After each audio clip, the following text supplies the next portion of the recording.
She was a retired fire chief who had seen tragedy, death, and disaster, but nothing prepared her for this. When her daughter, son-in-law, and twin grandchildren vanished during a snowy mountain retreat, authorities assumed the worst. A storm, a fatal accident, case closed. But she didn't believe it, not for a second. What she found, deep in the frozen heart of the Pyrenees, was not just her family, but a truth so horrifying it would shake the entire village to its core. Stay with us as we uncover the chilling story of Marina Dufort and the dark secrets hidden in the snow-covered silence. If stories like this captivate you as much as they haunt us, don't forget to hit that like button. Drop your thoughts in the comments below. We read every single one. And subscribe and hit the icon button for more true mystery tales every week. Let's unravel the darkness together. When a young mother and her 2 children vanished in the French Pyrenees during a weekend retreat, it was first believed to be a tragic hiking mishap. But weeks later, a wildlife camera picked up a mysterious image.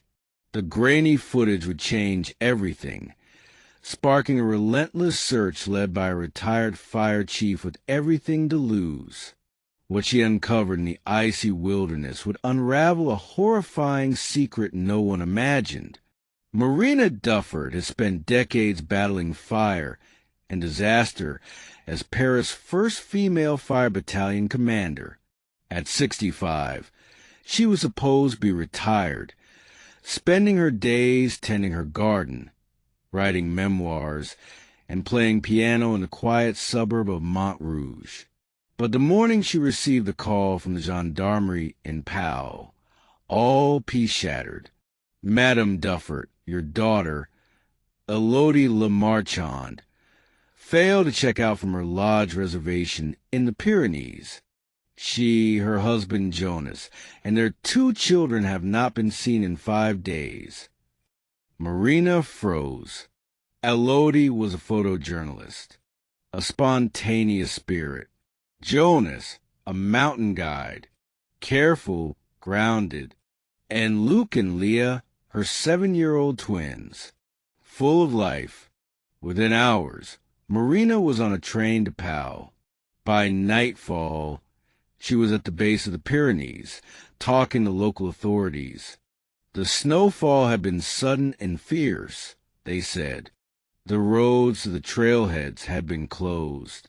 Search teams had been deployed briefly, but weather conditions and the lack of concrete leads had forced them to call off deeper operations.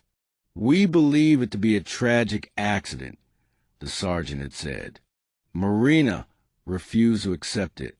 The next day, armed with laminated posters and copies of the last photo her daughter had sent, a smiling family by a twisted pine arch near Roc d'Ambers, Marina took a rental car to the edge of the closest base town, Saint-Lys-de-Bois, and began knocking on doors.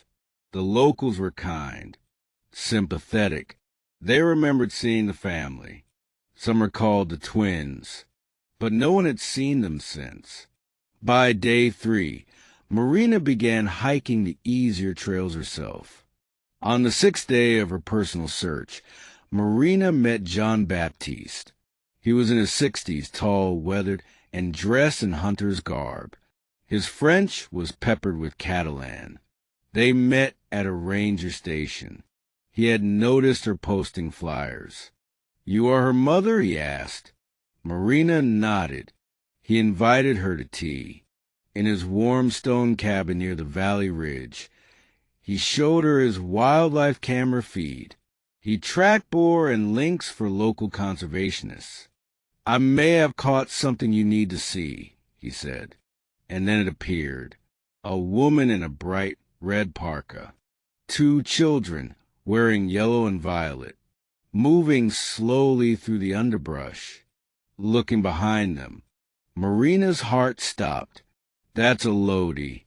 That's Luke and Leah." "The date is 3 days ago," Jean-Baptiste said softly. "They're alive. But Jonas wasn't in the footage. Jean-Baptiste pinpointed the camera's location on a satellite map.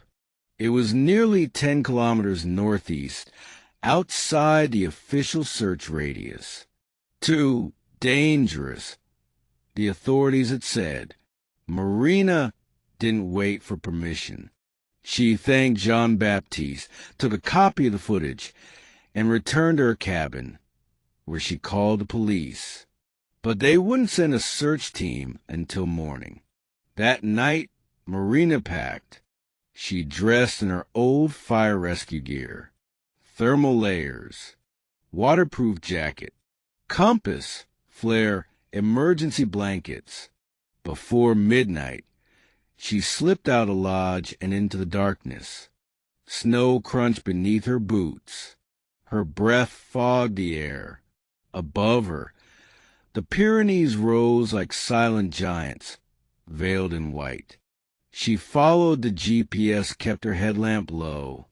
The storm returned around 3 a.m. Visibility dropped. Trees loomed and vanished in seconds. The wind howled. She pressed forward. By dawn, her body screamed with fatigue. That's when she saw it. A cabin, partially hidden in the forest. Smoke, light in a window. She stumbled to the door and knocked. A pause. Then the door creaked open, and there stood Elodie, alive, pale, thin. Mama? Luke and Leah were alive. Quiet, frightened.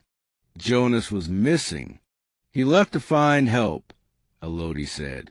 Never came back. Marina scanned the room. Supplies, blankets, food that looked too fresh. Firewood neatly stacked, odd for an abandoned cabin. Then, near the fireplace, something caught her eye. Jonas's compass, the one he wore on a chain, hidden beneath the logs. She turned. Elodie, why is this here? Elodie didn't answer. Then came the blow. Marina collapsed. She woke bound to a chair. The room reeked of gas. A low flame crackled.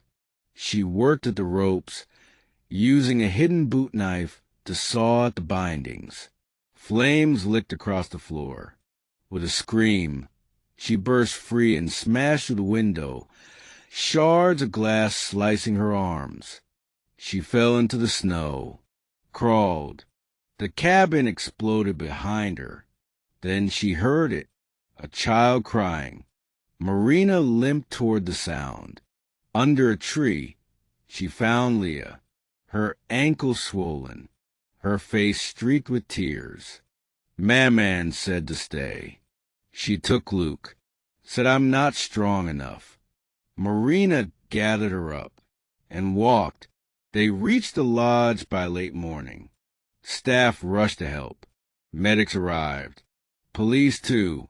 Elodie had already returned with Luke and was accusing Marina of attacking them. Jean-Baptiste arrived. He told the truth. Elodie had pushed Jonas during an argument, said he was planning to divorce.